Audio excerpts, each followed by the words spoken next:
Caríssimos, vamos continuar nosso estudo. Hoje eu vou fazer nessa aula um sobrevoo na teoria de equações diferenciais ordinárias. Não é onde eu vou me deter mais, tá? Nas aulas futuras eu vou falar com bastante mais cuidado das equações derivadas parciais, equações diferenciais parciais, por duas razões.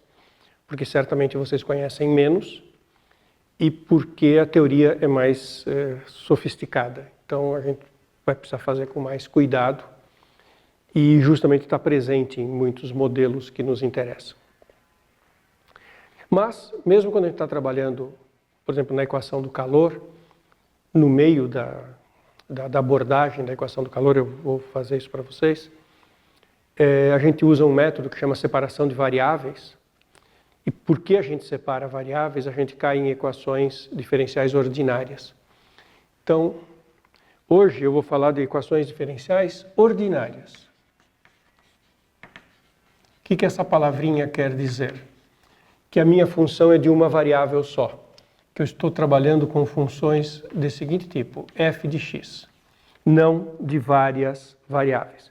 Quando as minhas funções envolvidas tiverem várias variáveis, aí então as equações vão se chamar equações aderivadas parciais. Natural, né? E as equações ordinárias, elas têm uma série de tipos. Vou dar um exemplo, ao dar o primeiro exemplo, já vou fazer uma distinção entre as que são lineares e as que não são lineares. Por exemplo, o que é uma equação linear? É uma equação do seguinte tipo: eu posso ter uma derivada da minha função f, derivada de uma certa ordem, digamos derivada de ordem 5 da f, mais uma função, pode ser um seno de x, derivada de ordem 4 da f. Derivadas de ordem alta eu escrevo assim, né, entre parênteses, com a ordem de derivação. Eu posso ter aqui menos 1 sobre x, e a derivada de ordem 3. Posso ter 0 na derivada de ordem 2. Posso ter 5 na derivada de ordem 1. Posso ter qualquer coisa com a própria função e igualado a alguma coisa, por exemplo, e elevado a x. Essa equação diferencial, então, qual que é o problema? Achar a função f de x de uma variável, cujas derivadas de ordem 5, 4, 3, 2, 1 e a própria função satisfazem essa condição que está escrito aqui e tornam essa sentença verdadeira. Então, o problema é achar funções que tenham essa propriedade. Isso quer resolver uma equação diferencial. Essa aqui é linear. Observe que tem um monte de operações não lineares. Exponencial, seno, 1 sobre x, nada disso é linear. Mas na variável da função, que é o y, a quinta derivada está só multiplicando por uma constante, a quarta derivada está multiplicando por uma coisa que depende de x, a terceira derivada está multiplicando por uma coisa que depende de x. Eu não tenho a função y e suas derivadas submetidas a expressões não lineares. Por exemplo, a seguinte equação é não linear.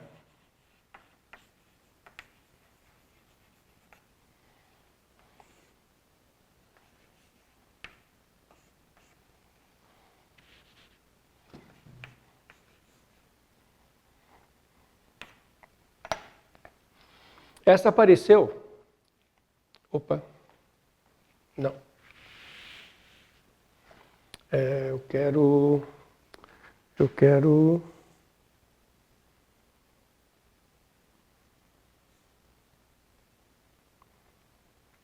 Não, essa também. Não.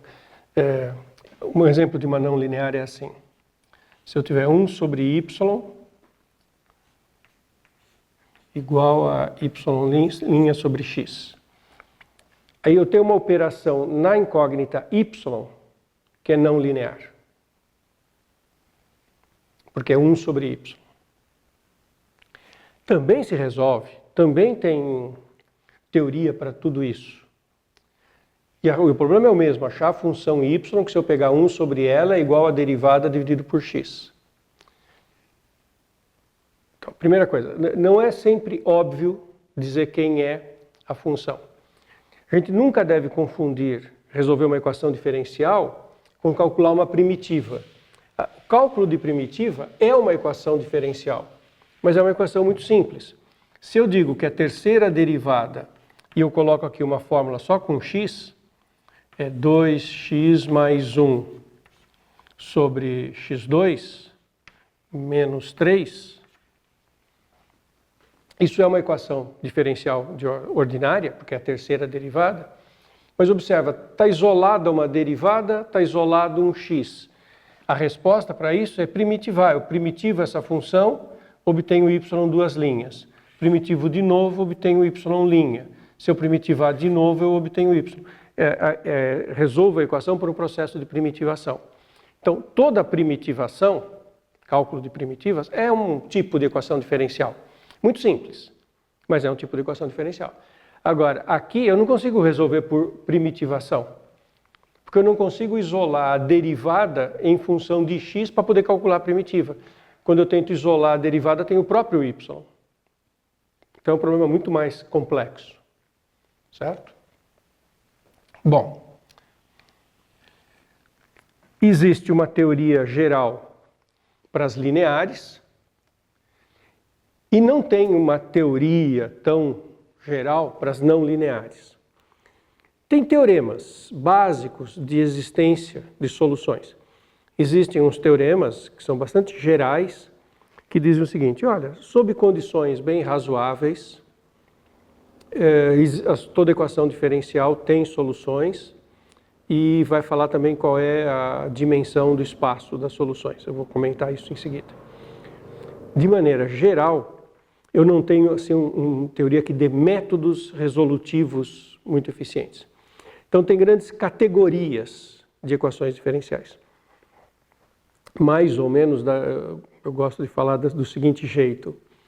Quando você começa a estudar uma certa área do conhecimento, um certo tipo de modelagem, problemas de transporte, problemas que envolvem condução de calor, problemas que envolvem precificação, dentro daquele contexto, tem algumas equações diferenciais que aparecem com frequência, um certo tipo de equações diferenciais que aparecem com frequência. Então, as pessoas começam a desenvolver métodos para resolver aquele tipo de equação diferencial. E não interessa só ter uma teoria geral. Como o mundo das equações diferenciais é tão amplo, é tanta coisa, que a gente não consegue fazer uma teoria geral. Mas a gente vai fazendo em cada nicho onde nós estudamos esses assuntos, tá? A primeira informação importante vale para as lineares. Então, se eu tiver uma EDO linear,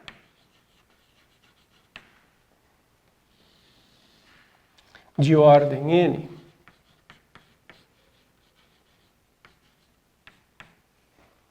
ordem n é o grau da equação. Por exemplo, esse primeiro exemplo aqui é uma equação diferencial ordinária, linear, de ordem 5. Então, se eu tiver uma EDO de ordem n, o espaço das soluções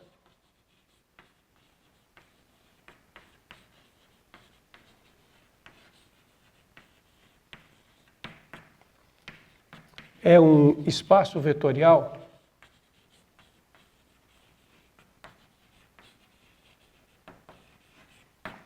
de dimensão n.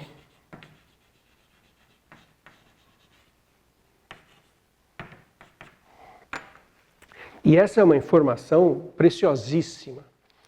E se eu quiser resolver essa equação diferencial, essa de ordem 5 que eu escrevi aqui é uma equação muito chata.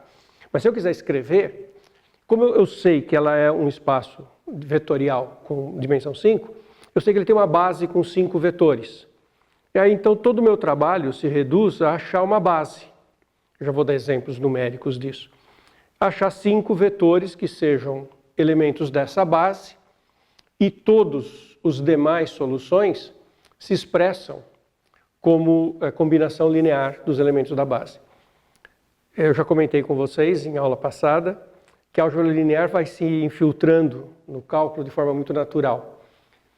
Esse resultado ele era conhecido antes de ter álgebra linear, antes de falar em base, falar em espaço vetorial, falar em dimensão. Só que como é que os matemáticos falavam desse resultado lá no passado?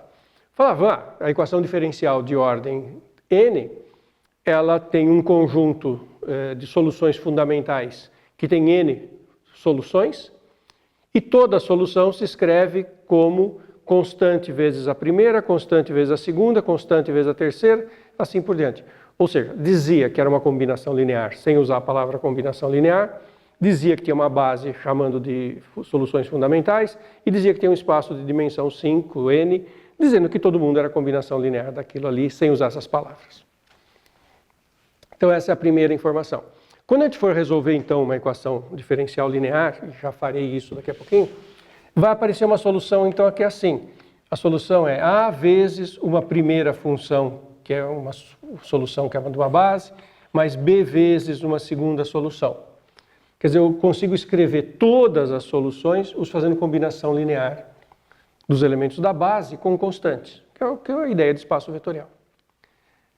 Uma coisa legal é que se ela for não linear, o espaço das soluções tem uma dimensão que é igual à ordem da equação.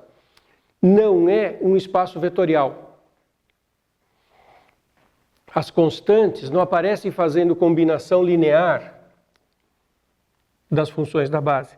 Eventualmente aparece uma coisa assim, tem uma constante no meio de uma raiz quadrada constante mais x sobre x2.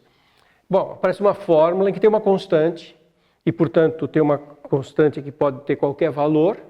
Isso percorre, então, um conjunto que tem uma parametrização por uma variável, é um conjunto com dimensão 1, mas não é linear. Não é do tipo k vezes uma função básica. O k está no meio de uma raiz de uma fórmula. Mas vale uma coisa legal. Então, quando você tem uma equação ordinária de ordem n, o espaço das soluções, embora seja infinito, ele tem dimensão igual à dimensão da equação. E quando eu falo dimensão aqui, não estou preocupado com o conceito esotérico de dimensão de 5 dimensões, nada disso. Quando eu falo que essa equação tem uma solução que tem dimensão 5, não estou pensando no espaço físico com 5 dimensões. Eu estou pensando que tem 5 funções elementares que que descrevem todas as soluções. Bom, mas para as lineares, a gente consegue dizer mais.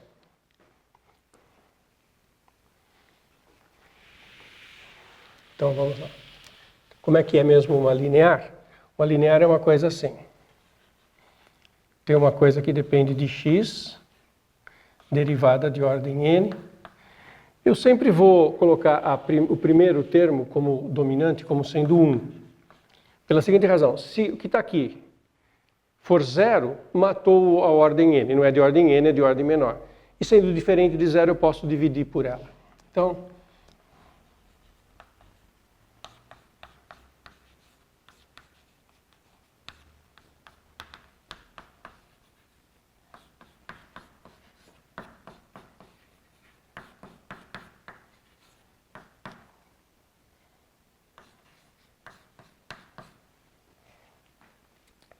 Então, isso aqui é uma linear de ordem n completa. Tá? Quando eu tenho o R igual a 0, eu chamo a equação de homogênea. Quando aqui é 0. Então, a homogênea começo derivando, vou até o fim.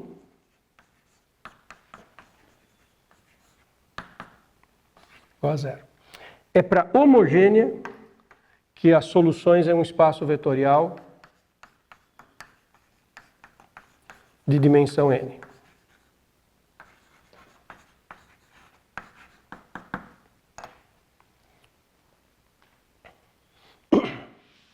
A completa, quando eu tenho aqui R. Então, a completa, eu tenho a derivada de ordem n, a equação inteira,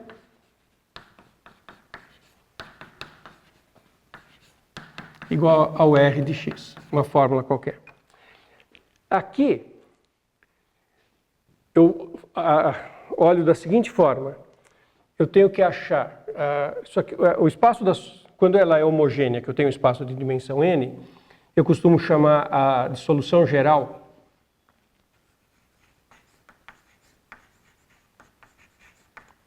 Qualquer combinação linear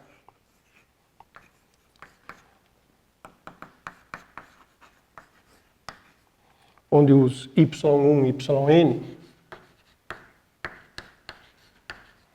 é a base do espaço vetorial das soluções. Então, quando ela é homogênea, espaço vetorial de dimensão n, tem uma base com n soluções, e qualquer solução é combinação linear dessas n soluções, a ideia de espaço vetorial. Quando ela é completa, eu faço o conjunto de todas as soluções é obtido assim. Acha uma solução particular da completa. O que é uma solução particular? É uma solução que eu achei de qualquer maneira, muitas vezes meio ad hoc. Posso dar exemplo de como é que a gente raciocina ad hoc. E achou qualquer uma, se achou meio na força bruta, tentativa e erro. Achou uma solução particular da completa, aí a solução geral dessa completa vai ser combinação linear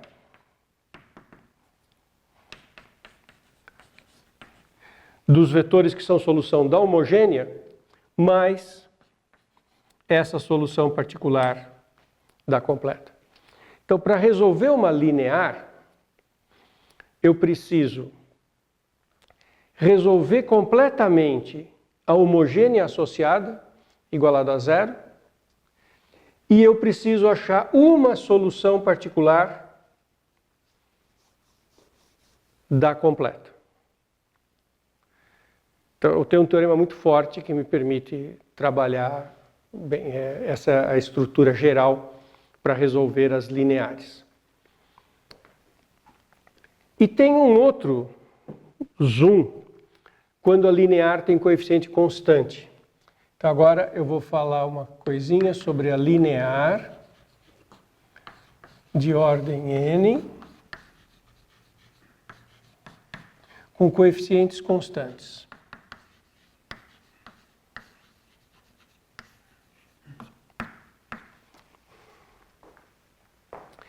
Embora isso pareça muito restrito, poxa, olha quantos adjetivos eu fui colocando, né?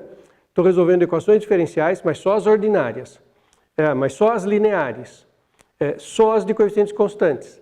Observe quanto que eu fiz zoom na natureza das funções que eu estou analisando. Mas então, apesar disso, eu estou numa categoria enorme de funções, de equações, que resolve uma quantidade enorme de problemas, tá? Então, toda a cinemática, toda a mecânica newtoniana, a gente tem um monte de mundos que são abordáveis desse jeito. Mas o que é uma linear de ordem n com coeficientes constantes? Ao invés de ter os coeficientes serem funções que podem depender de x, como no meu primeiro exemplo, que tinha um seno de x multiplicando a derivada, é tudo constante. Então eu tenho a derivada de ordem n, eventualmente aqui tem um coeficiente an, que eu posso não escrever, eu costumo dividir tudo por ele.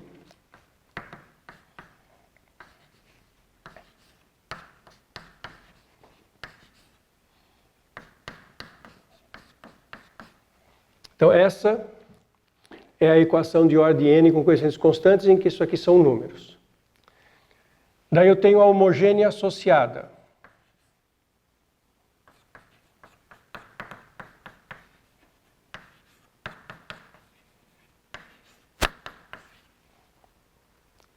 Essa daqui é a minha primeira equação, é completa. Aqui eu tenho a homogênea associada. E eu agora vou escrever uma outra equação, que agora é uma equação daquelas equações algébricas que a gente aprendeu a resolver uma vez na vida, com aqueles métodos todos de álgebra, fatoração, no caso de grau 2 tem fórmula, Briot-Ruffin, teorema de D'Alembert, tem um monte de resultados de matemática básica para abordar isso que se chama equação característica. É uma equação.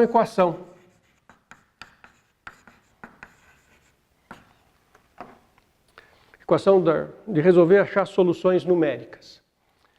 Então, tem um resultado grande que diz o seguinte. Ele tem várias etapas, eu vou recordar para vocês, mas eu vou fazer detalhe na primeira. Primeira informação. Supõe que alfa é solução da equação 3, da característica. Então, a função e elevado a alfa x é solução de 2. Então, olha só, nesse mundo, como a gente consegue trabalhar. Eu tenho a equação completa, eu tomo a homogênea associada, que é igual a 0, resolvo a equação, e para cada raiz dessa equação, eu tenho uma solução da equação homogênea.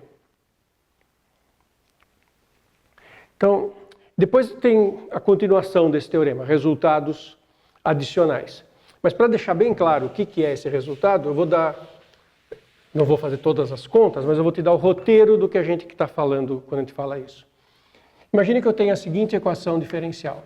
Y duas linhas, menos 7y linha, mais 10y,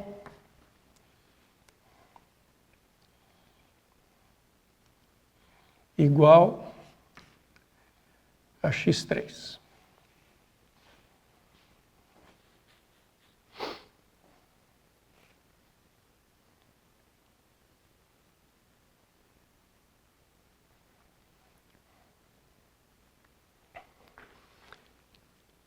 Essa é uma equação completa.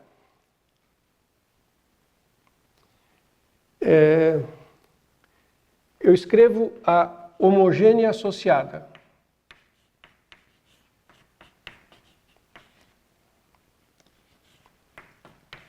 Essa aqui tem espaço vetorial, então, como soluções, um espaço vetorial de dimensão 2. E que eu resolvo fazendo a equação característica. T ao quadrado menos 7t mais 10 igual a 0. Essa é a equação 3. Essa eu resolvo com os métodos de resolver equação. No caso aqui, da grau 2, a gente tem fórmula para isso e tudo mais. Imagina que fosse grau mais alto. Fosse grau mais alto, você ia ter que resolver usando o método que for. Muitas vezes você tem métodos numéricos. Uma equação de grau muito alto, às vezes você não tem que resolver com fórmula. Você tem métodos numéricos, método de Newton, vários métodos para interpolar as raízes da equação e ter as soluções. Nesse caso, as duas raízes são 2 e 5. Se aplicar as fórmulas resolutivas da equação do segundo grau, dá que as raízes são 2 e 5. Isso significa que eu tenho uma base no espaço das soluções, que é y1 igual a e elevado a 2x e y2 e elevado a 5x. É isso que esse primeiro resultado diz. Que se um número real é solução da equação característica, como é o caso dos números reais 2 e 5, a função exponencial com expoente αx, 2x e 5x, é solução da equação 2. Então, a equação 2 tem como solução um espaço vetorial e todas as soluções são do tipo a elevado a 2x mais b elevado a 5x, em que esse a e b são reais, quaisquer, são os coeficientes de uma combinação linear. Então é nesse sentido que isso é um espaço vetorial. É um espaço vetorial de dimensão 2 e esse resultado me disse quem é a base. A base é formada pelas duas funções e elevado a 2x e elevado a 5x. Mas eu queria resolver a equação completa. Qual que é a diferença entre a solução da homogênea e da completa? Eu tenho que achar uma solução particular da completa. Basta achar uma, olha que bonitinho. Se eu achar uma, já resolveu. E eu acho essa uma na força bruta. Então vamos ver. O que eu estou querendo aqui? Eu estou querendo achar uma solução, uma função que quando eu derivar duas vezes, uma vez, e a própria função, resulte num polinômio de grau 3. Então, que tipo de função que eu derivo, misturo e dá grau 3? Bom, eu estou no meio das polinomiais, né? Só pode ser polinomial. Porque uma polinomial, quando derivo, vai dando polinomial de grau mais baixo. E se eu quero que resulte 3,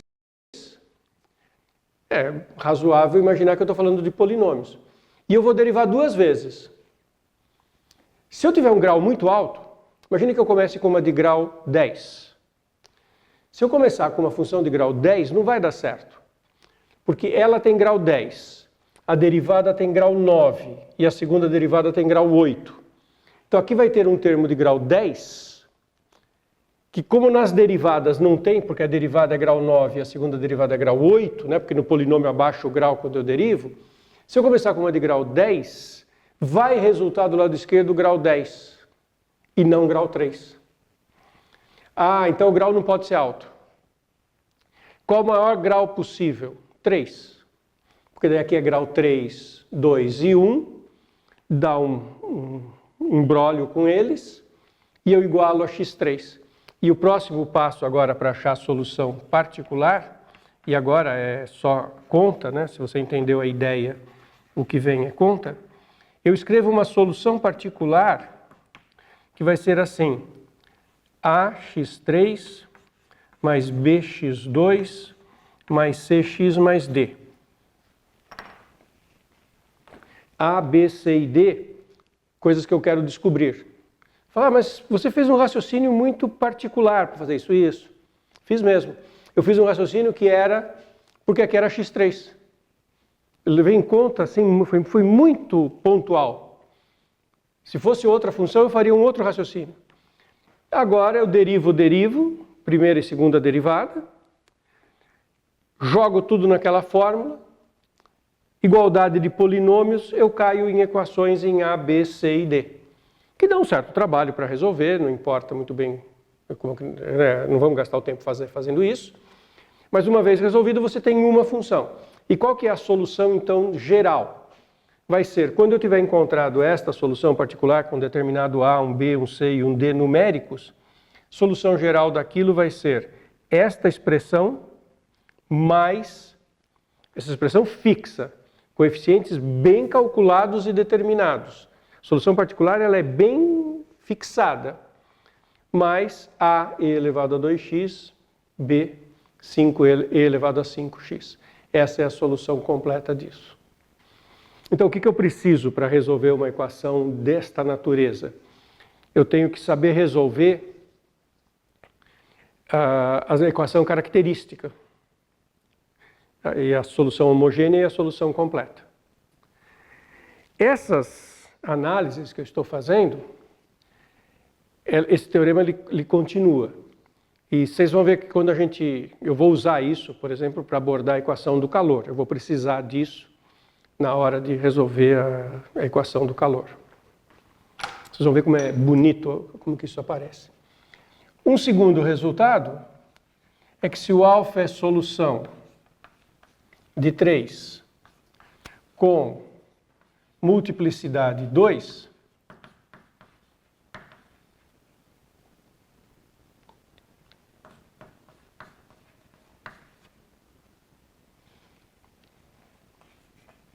Então nós vamos ter duas soluções.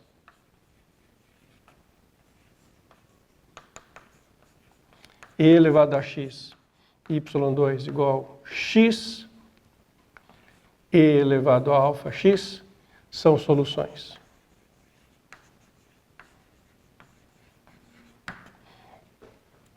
Então, se a minha equação tiver solução dupla, aí eu vou ter duas soluções dadas com a mesma parte exponencial, mas diferindo pelo x da frente. Então, imagine que aqui nesse exemplo eu tivesse essa função aqui.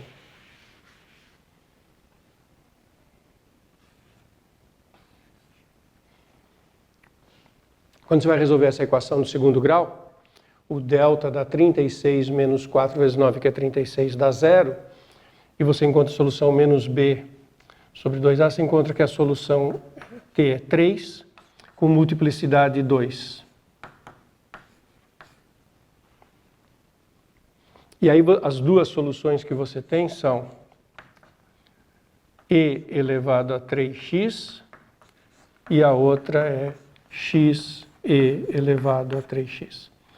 E se ela tivesse multiplicidade mais alta ainda, eu ia tendo x e elevado a alfa x, x2 e elevado a alfa x e assim por diante. Então, uma estratégia importante é resolver a equação característica, que a gente tem métodos algébricos e numéricos para isso. E o legal é que pode ter uma solução complexa. Imagina que a solução é complexa, alfa mais beta i. Tem um resultado que se uma raiz complexa, se tem uma equação algébrica com uma raiz complexa, então você tem a conjugada também é a raiz da equação, então por isso que eu já escrevi alfa mais beta i, alfa menos beta i. E aí as soluções que você tem são e elevado a alfa x cosseno de beta x e a outra e elevado a alfa x seno de beta x. Então, olha que resultado sofisticado.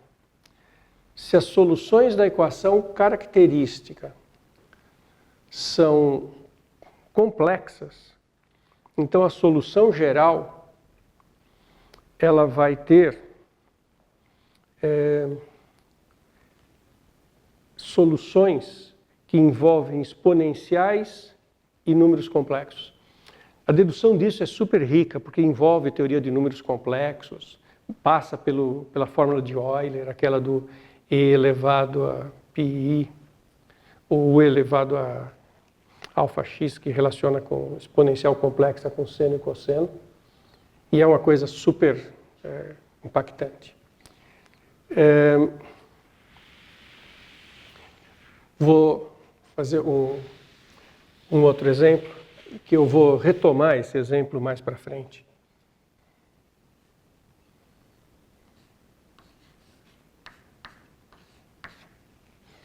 Parece uma equação bem simples, né? Soma da segunda derivada mais a própria função da x. Aí eu começo com a homogênea.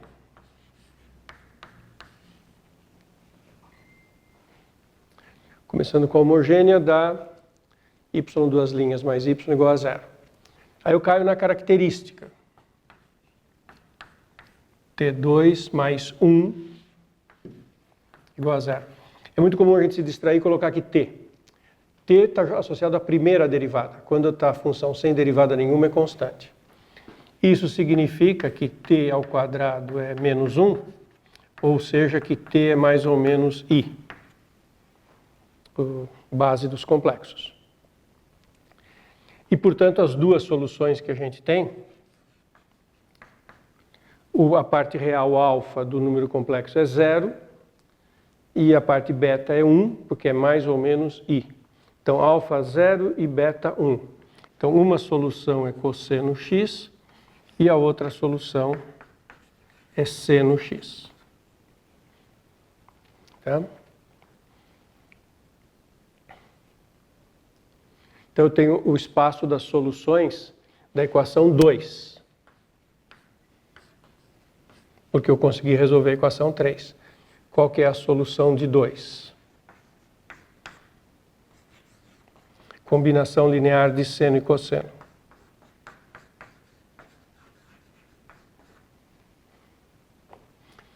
O que é intuitivo, né? Qual é a classe das funções que a segunda derivada junto com a função se cancelam e dá zero, né? Quando eu estou aqui. É seno e cosseno, né? Porque a segunda derivada do seno vai lá para a primeira derivada é cosseno, depois menos seno. E o cosseno é a mesma coisa, a primeira derivada é menos seno e depois menos cosseno a segunda. Então, a gente chega, é intuitivo que tem seno e cosseno.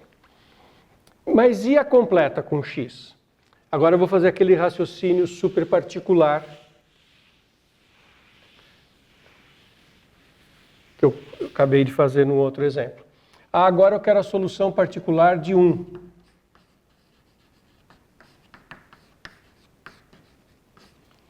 Vamos pensar numa função que eu derivo duas vezes, embrulho com a própria função e dá x. Tem que ser uma função de grau baixo, porque a segunda derivada tem grau muito menor que o y. E como tem grau menor que o y, eu não vou... Se eu colocar aqui um grau 5, esse aqui não mata o grau 5. Qualquer coisa que eu faça aqui vai ter grau 5, não vai ser igual a x. Então deve ser uma de grau 1, né? Então eu vou procurar uma solução particular que seja ax mais b. Aí a primeira derivada é ax, a, e a segunda derivada é zero. Não tem primeira derivada lá, a segunda derivada é zero, então eu jogo no lugar do y o ax mais b igual a x, e eu descubro que a é 1 e b é zero. Ou seja, próprio x é uma solução particular. Y igual a x é solução particular. Se eu colocar aqui x, segunda derivada dá zero, x igual a x. Muito bem. Então, qual que é a solução geral da equação 1? Então, é x mais a vezes cosseno x mais b vezes seno x com a e b reais. Então, olha que legal. A equação é de grau 2. O espaço das soluções tem dimensão 2. Não é um espaço vetorial, porque tem aquele x que está aparecendo aqui. Mas o espaço das soluções tem 2 parâmetros, por isso que eu sei que tem dimensão 2. Esses 2 parâmetros multiplicam seno e cosseno.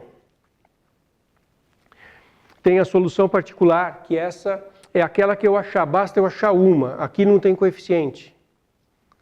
E isso é um mundo que não é um espaço vetorial, mas é de dimensão 2, porque é parametrizado por 2 parâmetros. E com esse tipo de técnica, a gente resolve uma grande categoria de funções. Bom, um raciocínio complementar. Tá, e se tudo isso, mas se eu tivesse aqui outra função? Eu fiz 2 exemplos de discussão com polinomial. E se eu tivesse aqui e elevado a x?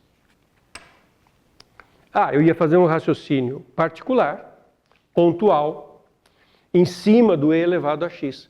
E para cada função eu vou fazer um raciocínio particular. Mas não tem nada de ruim nisso, porque eu estou procurando uma soluçãozinha particular da equação geral, da equação completa. Então, bom, que função que se eu pegar a função e eu pegar a segunda derivada, embaralhar, resulta exponencial? Tem que ser uma função que, quando eu derivo, fica na categoria da exponencial. Tanto ela quanto as derivadas, ao serem misturadas, gerem exponencial. Bom, é a própria exponencial. Então, eu vou procurar uma função que seja do tipo a uma constante k e elevado a x. Derivo, jogo lá e acho quem tem que ser o coeficiente. Em particular, como o derivando fica k e elevado a x mesmo, eu vou ter k e elevado a x mais k e elevado a x igual a e elevado a x, e eu descubro que o k tem que ser meio. Então a solução particular é e elevado a x sobre 2. E se fosse e elevado a 4x? Ah, bom, aí eu faço um raciocínio particular em cima do e elevado a 4x. Como é que tem que ser uma função que, se eu derivo uma vez, duas vezes, misturo, somo, resulte numa e elevado a 4x? Bom, tem que ser da natureza do e elevado a 4x. Então vamos tentar coisas que tenham e elevado a 4x. Aí eu derivo e jogo lá. Derivando duas vezes, esse 4 abaixa duas vezes, aqui ficam 16.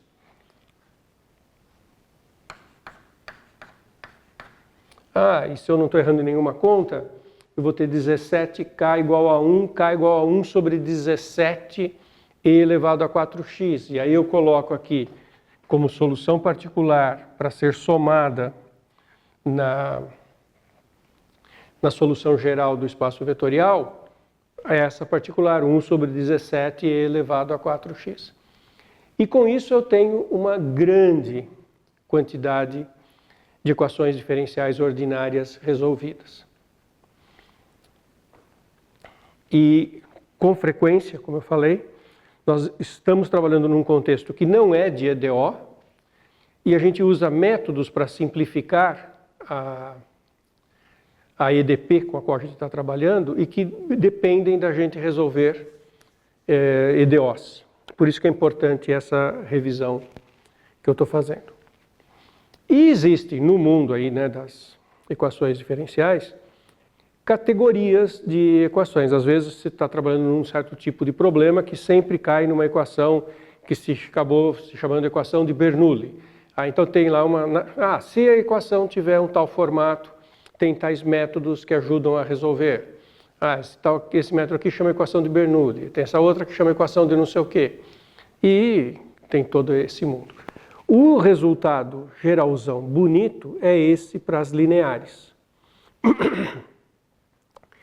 Para coeficientes gerais tem o teorema do espaço vetorial e para coeficiente constante tem o teorema da equação característica. E esses são os dois resultados mais fortes que a gente usa para resolver as equações homogêneas lineares que a gente aparece. Bom, isso foi uma revisão bem rápida desse tema, que toquei no que a gente vai precisar nas aulas subsequentes. Depois eu vou mostrar para vocês uma coisa bonitinha com essa equação aqui. O y duas linhas mais y igual a zero. Ao invés de usar essa maneira de resolver, que é super fácil e bonita, eu vou fazer, vou abordar por uma outra forma. E vocês vão ver que também tem uma coisa super rica, super bonita que aparece. Isso eu faço numa aula lá na frente. Essa aula fica por aqui, tá bom?